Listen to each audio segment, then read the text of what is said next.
Hi and welcome back. Now in this chapter, I just want to go ahead and show an example where you can actually go ahead and perform predictive analysis. This is in Power BI. So if I just go on to another page over here, let me go ahead and select Get Data. Now what I'm going to do is that I'm actually going to go ahead and use one of my CSV files which I've generated over here. So over here, I have the sales ID, I have the sales quantity, and then I have the sales date.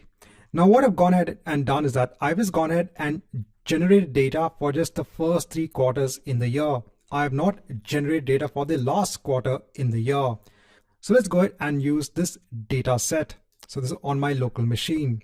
So first let me go ahead and get the data. So I'll go ahead and choose text CSV. Then I'll go ahead and choose that file. So over here you can see an overview of the data. You can go ahead and then hit on load. So over here now I can see the fields in place. Now I could go ahead and look at the sales quantity. So let me go ahead and just expand this visualization.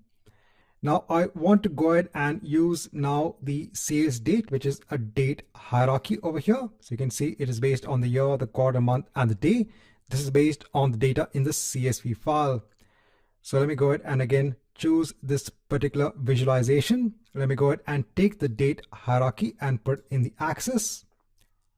So now over here, let me go ahead and view it via the quarter. So I have it over here in quarter wise. So now I'm going to go ahead and change the visualization onto a line chart. So I can see it over here. Let me go ahead and also remove the quarter and see it month wise. So I can see it month wise over here. Now going back onto my visualization. Now in the sales date, let me go ahead and choose it as sales date and not has a date hierarchy.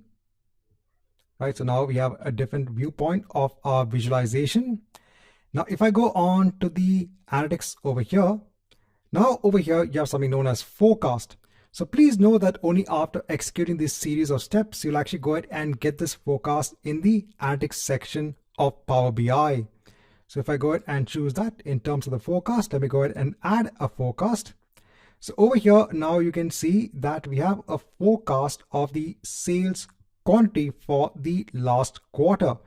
So over here, you can see what is the estimated forecast along with an upper boundary and a lower boundary as well. So over here now with Power BI, you also have the ability to look at a forecast, a probable forecast based on the data that you have for the previous months.